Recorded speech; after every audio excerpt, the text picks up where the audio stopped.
एक गरीब लड़के की दिल को छूने वाली कहानी। एक भयानक अंधेरी रात में मंदिर की सीढ़ी पर मंदिर में लगे लाइट की रोशनी में एक साधारण 15 साल का लड़का पढ़ाई करते दिखा। ठंडी के दिन थे, वो ठंड से कांप रहा था लेकिन पढ़ाई में खोया हुआ था। हफ्ते में 2 दिन में उस रास्ते से होकर गुजरता था।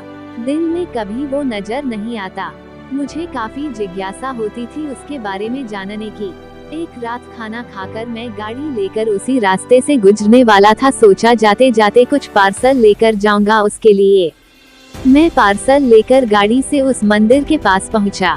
लड़का सीढ़ियों पर बैठकर हमेशा की तरह पढ़ाई कर रहा था। मैंने गाड़ी रोकी और उसके पास गया। मेरी तरफ जब उसने देखा तो वो मुस्कुरा दिया जैसे वो मुझे पहले से जानता हो। मैंने उससे पूछा, बेटा तुम हमेशा यहीं पर क्यों पढ़ाई करते हो?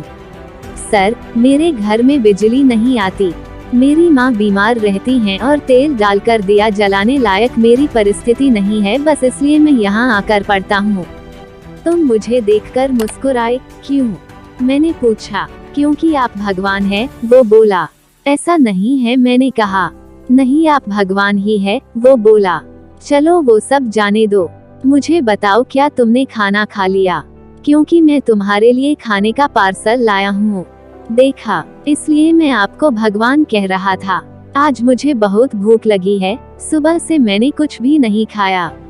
लेकिन मुझे इस बात की जरा भी चिंता नहीं थी। मैं जानता था वो भगवान जिसने मुझे भूख दी है वो मुझे भूखा पेट नहीं सुलाएगा, किसी ना किसी रूप में आकर मुझे खाना देगा। और आप खाना लेकर आ गए। आप भगवान ही हो ना? मेरे पास कोई शब्द नहीं थे। अनजाने में ही मेरे हाथों पुण्य का काम हो रहा था। हर दिन कर्जे में डूबे होने के कारण ऊपर वाले को, उस भगवान को कोसता था।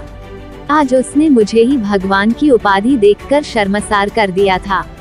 आधा खाना खाकर उसने आधा बचा लिया और मुझसे बोला कि सर आप 5 मिनट यही ठहरिए, मैं यह खाना मेरी माँ को देकर आता हूँ।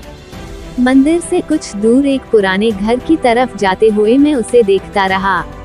कुछ मिनटों बाद वह वापस लौटा। उसके हाथों में मुट्ठी भर फूल थे।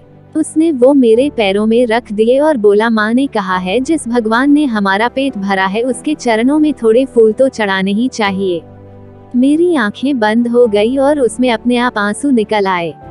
आंखें खोल के मैंने उसके पुराने घर के तरफ देखा। उस घर के सामने पड़े पत्थर में भी मुझे प्यारी सी मुस्कान दिखाई दे रही थी।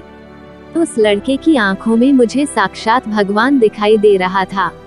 दोस्तों, कहते हैं कि भगवान सबकी मदद करते हैं, बस वो खुद सामने नहीं आते, किसी ना किसी के जरिए हम तक वो मदद पहुंचा देते हैं। बस जरूरत है तो उन पर विश्वास करने की।